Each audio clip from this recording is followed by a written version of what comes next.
Y primero es un auténtico placer estar aquí hoy con todos vosotros, pero sobre todo es un placer debatir sobre las ciudades. Y yo creo que es uno de los factores más determinantes de lo que estamos atendiendo en estos momentos, ¿no? Nos encontramos inmersos en una revolución urbana. O sea, todos estos grandes datos de que más del 50% de la población mundial, que esperamos que el 70%, que esperamos que el 90%, la realidad significa que es apasionante escuchar hoy tanto al sector público como al sector de la sociedad de tasación, es decir, el sector inmobiliario, como el sector, en este caso, del diseño, cómo estamos todos implicados en la construcción de las nuevas ciudades, ¿no? Y ha surgido dos veces hoy una especie de reflexión.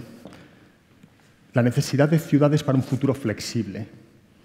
Y permitidme, es un gráfico de Malcolm Smith, una persona, un Arup Fellow, en el que nos transmite un problema. Nosotros, la gente que trabajamos en la planificación de ciudades, que participamos en estos procesos, nos encontramos en una problemática. Los tiempos de maduración de la ciudad no son geológicos, pero se le aparecen. Nuestro proceso de maduración de un proyecto urbano, estamos comentando hace un minuto 22 @, son procesos de decenas de años. No veremos consolidado 22 @, no veremos consolidado todas las grandes transformaciones que ha comentado Pilar en el corto plazo. Pero ¿cuál es la velocidad y el ritmo del sector tecnológico? 3 años. ¿Y los ciclos de gobernanza políticos? 4. ¿Cómo somos capaces? Y el impacto medioambiental que nos ha transmitido Pilar, es decir, cómo somos capaces de aplicar políticas de reducción de impacto de cambio climático, no las podemos ver en esos periodos de tiempo. Por lo tanto, ¿cómo somos capaces de planificar hacia un futuro que encima los ciclos son mucho más rápidos y por otro lado nos encontramos con un factor que no tenemos ni idea lo que va a ocurrir en 10 años? El sector tecnológico, recordáis todos que el iPhone surgió hace 10 años. Es que no había el concepto de llevar un smartphone integrado en tu vida, hace 15 años. Entonces, ¿qué será de aquí a 15 años? Y la realidad es que solamente tenemos una cierta capacidad de ver el ahora, analizar una serie de tendencias, 4 o 5 años, pero el futuro es el que es, ¿no? Por lo tanto, cuando tú trabajas en el concepto de transformar urbanamente, de modificar los espacios, quiero coger 2 ejemplos, y parcialmente han sido comentados, 2 modelos de transformación que estamos asistiendo. Hay muchísimos más. Pero me ha parecido interesante cuando Juan comentaba el concepto de la ciudad inteligente, ¿no? La Smart City. Parece ser que el sector tecnológico ha llegado a nuestras ciudades y parece ser que tienen la solución. Y tal vez los que llevemos trabajando en ciudades, el sector del diseño, la arquitectura, la ingeniería convencional, tradicional, decimos, ¿sois una capa más o sois la solución definitiva, ¿no?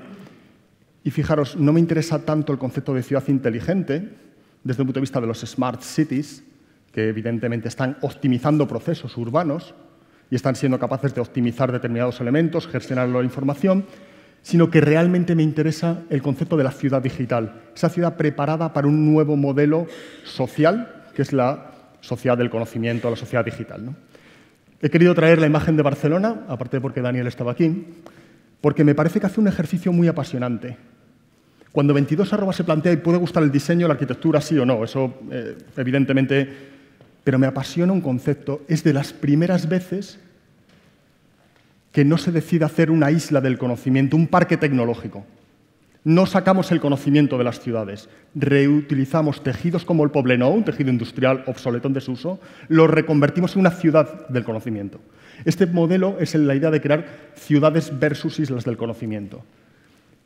Es apasionante cuando alguien te cuenta por qué Google está en King's Cross. Cuando ellos deciden plantear sus oficinas en Londres, evidentemente analizan todas las opciones inmobiliarias, por precio, por localización, etc., ¿no? Y acaban optando por King's Cross.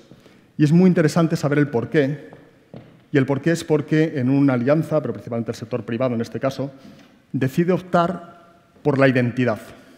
King's Cross, St. Pancras, todo ese entorno de Londres, en vez de desarrollar un sector anodino o internacional, apuesta por atraer una escuela de arte.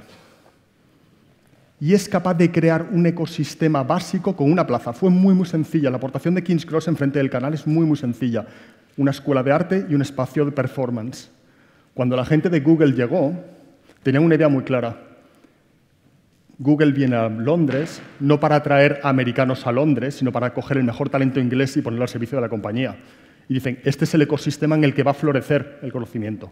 Y esta es la nueva sede que ellos plantean, evidentemente esa combinación, y lo que buscan es lo que estamos comentando, el intercambio social entre lo global y lo local. El sistema físico. Es apasionante porque hemos hablado de edificios de consumo casi nulo. Este es uno de los parques tecnológicos en Alemania, es una fachada, que es interesante cómo las empresas... no sé si alguno conocéis este proyecto, no sé si alguno conocéis de qué está hecha esta fachada. Este es un edificio de consumo nulo, el combustible que ellos emplean es las algas que crecen entre los dos paneles de vidrio. No consiste únicamente en crear ciudades sostenibles, sino innovar en la sostenibilidad. Quieren ver valores reflejados. Esto es un principio de fachada de valores. No tiene que ver con una envolvente, ¿puedo decir funky? Impresionante. Tiene que ver con una envolvente que transmite valores. Estos factores, esto me ocurrió una vez que tuve que trabajar para un sector privado y tuvimos que comentarle cómo diseñar un espacio para la economía creativa, para la economía del conocimiento, ¿no? Y el sector inmobiliario, evidentemente, entiende perfectamente inversiones, rentabilidades, retornos, riesgos. Es lo que hacen. Y cuando te dicen, bueno, entonces dime un poco el manpower o el cash flow, o dime todo ese tipo de factores, y les decimos, mira, lo que tenemos que hacer es diseñar un espacio que traiga la educación, la calidad de vida, que el medio ambiente forme parte, la cultura, el entretenimiento, la tolerancia, la diversidad y la habitabilidad. Y ellos no es que no quisieran hacerlo, es que no sabían de qué estábamos hablando. Esto es Richard Florida. Estas son las bases de las economías, de las sociedades creativas. O creas espacios para esa diversidad, y la diversidad no es la gentrificación. La diversidad no es expulsar a las poblaciones, es integrarlas. Este tipo de factores son los que van a dominar ese nuevo modelo de ciudad digital. Este es un proyecto de Carlos Ratti en Guadalajara, Ciudad Creativa Digital, en México. Esto es un fenómeno global. Pero vuelvo a reflejar el concepto de aplicación local. Esta aplicación local me encanta un poco la resolución arquitectónica que se llega a plantear, o la resolución urbana, en la que se reinterpreta el patio. El patio, un elemento tan hispánico, en el que de pronto ese patio se reinterpreta con componentes digitales, pero al final la gente quiere estar junta. Da igual la conectividad global, da igual la conectividad tecnológica. Tú tienes que crear espacios para la difusión y el intercambio del conocimiento, porque el conocimiento solo crece al ser difundido. Es el único bien, de todos los bienes económicos que disponemos, el único que al compartirlo crece. Y este es uno de los factores de este nuevo modelo de diseño, ¿no? Y si la primera parte de la presentación, voy bien en el tiempo, si la primera parte de la presentación se basa en la atracción de lo que son las economías digitales o las ciudades digitales, la segunda parte tiene que ver con un factor que también se ha comentado, que es la regeneración de tejidos. Y quiero utilizar un ejemplo particular, igual que antes me he permitido el lujo de transformar. Esto es un ejemplo en primera persona. Lo que estáis viendo en la imagen es la bahía de Santander. La bahía de Santander es una de las bahías que forma parte del club de las bahías más bonitas del mundo, pero tenía un conflicto enterrado durante 25 años. Ese conflicto se puede observar bien aquí. En los años 70, los muelles eran accesibles, los muelles de carga eran accesibles para la población. La población podía llegar a la línea del agua. ¿Qué ocurre a partir de los años 70? La industrialización de la actividad portuaria, valla. Y después del 11S ocurre una particularidad, que es que encima se introducen códigos de seguridad que hace que las terminales de cruceros que antes eran accesibles, era una cierta celebración urbana la llegada de un crucero, se pone una valla entre la ciudad y el crucero. Y ese modelo empieza a crear un conflicto, una tensión. Esta tensión se va cristalizando y durante 25 años hay un conflicto competencial entre una autoridad portuaria, que en el fondo no deja de ser la gran industria de la Bahía de Santander, genera el 10% o el 12% del PIB, entre ese modelo y una tensión municipal que quiere abrir la ciudad al mar. Pero es que no hay modo, porque cuando uno pone un proyecto, el otro se opone, ¿no? Y os voy a dar una especie de lecciones aprendidas de este proceso, que no digo que sean replicables, pero sí que al menos nos dan unas pautas de cómo trabajar regenerando tejidos, ¿no? El primer factor clave es el consenso. Esta imagen tiene una particularidad, es de las pocas imágenes que permite ver a dos ministros de Fomento firmando un acuerdo, ¿no? José Blanco, el ministro en aquel momento, esto es un acuerdo de intenciones, un protocolo general de intenciones, e Íñigo de la Serna, en aquel momento alcalde de Santander, ¿no? El futuro, porque estos proyectos, vuelvo a insistir, se desarrollan a lo largo de periodos de 20-25 años, el futuro obliga a un acuerdo institucional y un acuerdo político. Los grandes agentes territoriales se encuentran reflejados. ¿Para ello qué tuvieron que hacer? Algo que nosotros definíamos como el mínimo común múltiplo. Nadie buscó su máximo común denominador. Nadie buscó mi interés particular. Lo que se buscó es aquello que nos hacía fuertes y sobre ello construir.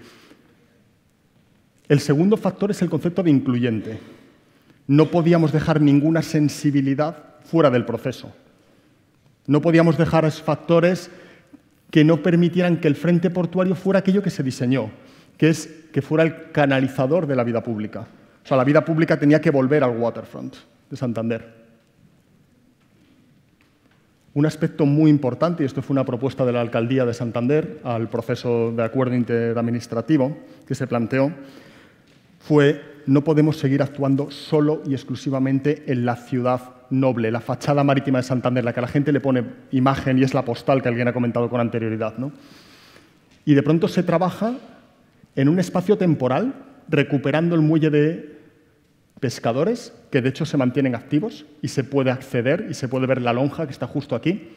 Y lo que se hace es crear un espacio de coexistencia compatible entre el disfrute de la bahía y las actividades marítimas.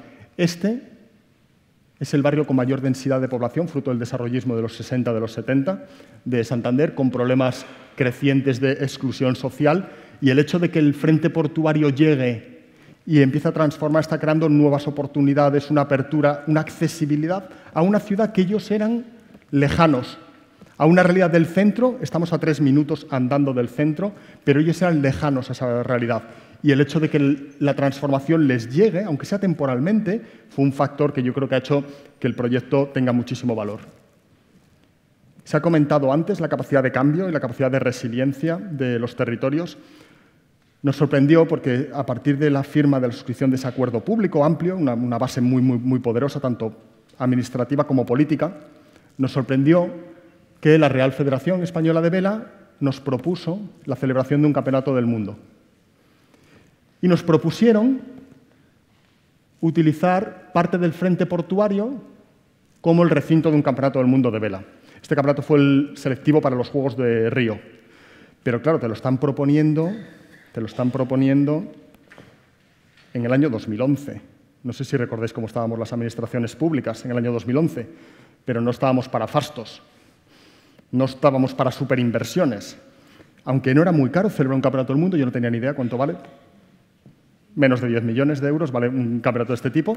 Pues realmente hubo una alianza de todos, una secuenciación de los pagos, una inversión, cada uno fue aportando, el puerto puso los suelos, Puertos del Estado puso la rehabilitación del bien de interés cultural, la Federación Española de Vela, conjuntamente con las administraciones, amplía el Centro Español de Alto Rendimiento de Vela, que es un edificio de Alejandro Zaera, y todo ello en su conjunto, con los gestores privados, son capaces de transformar. Pero no valía hacer la Copa del Mundo de Vela, son 15 días, una Copa del Mundo de Vela.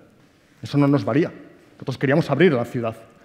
Y un aspecto que pensamos desde el origen es, señores, lo que siempre le faltó al Sainz de Oiza, que era la plaza de la ópera, hagamos que el waterfront sea su plaza. Entonces, creamos un espacio a un edificio que es curioso. Su fachada elegante es esta, pero solo si tienes barco eres capaz de verla. Ahora, con la cubierta del Zaera, eres capaz de disfrutar de la misma visión que Sainz de Oiza preveyó para esa ópera. Entonces, intentamos resolver diversos problemas con una economía de medios casi de pobres, pero bueno, funcionó. Hasta que llegó un actor, el gran actor, muy cuestionado la posición, hay debate, gusta, no gusta, no entro. No es mi debate, ¿no? Pero es apasionante ver cómo la familia Botín, en este caso a través de la Fundación Botín, solicita una concesión administrativa a 30 años de un muelle y diseñan conjuntamente el equipo de Renzo Piano y el equipo de Luis Vidal, trabajan en el diseño de un edificio. Lo que a nosotros nos preocupaba como diseño de ciudad es no nos cortéis el paseo. Estamos haciendo un ejercicio de que el waterfront es un todo. No nos cortéis el paseo. La receptividad fue absoluta, el edificio realmente vuela, las columnas están retranqueadas, el paseo cruza por delante y por detrás. Y al final conseguimos un factor que es fundamental, que es generar una nueva imagen renovada de la bahía. Dejadme cerrar con una frase de Íñigo de la Serna, del ministro, alcalde en aquel momento, ministro de Fomento actual, que dice: Santander está dando un paso de gigante en un momento clave. Pocas capitales regionales pueden presumir de un proceso de cambio sin importar el clima económico tan difícil. Estos grandes proyectos marcan un hito y un punto de inflexión en la historia de Santander. Esto es la Bienal de Venecia, se nos exhibió el proyecto, al lado de Oslo y Hamburgo, no nos lo creíamos, no nos vamos a mentir. Pero lo que es interesante es un concepto que para mí es fundamental de estos procesos. Se ha vivido en Bilbao, se vivió en Barcelona con el Ponte Guapa del 92. Es un proyecto no de placemaking, no es de creación de lugar, es de proud making, es de creación de orgullo. Hay un orgullo ciudadano de nosotros también podemos. Y esto es la lección que aprendimos del Frente Portuario de Santander. Muchas gracias.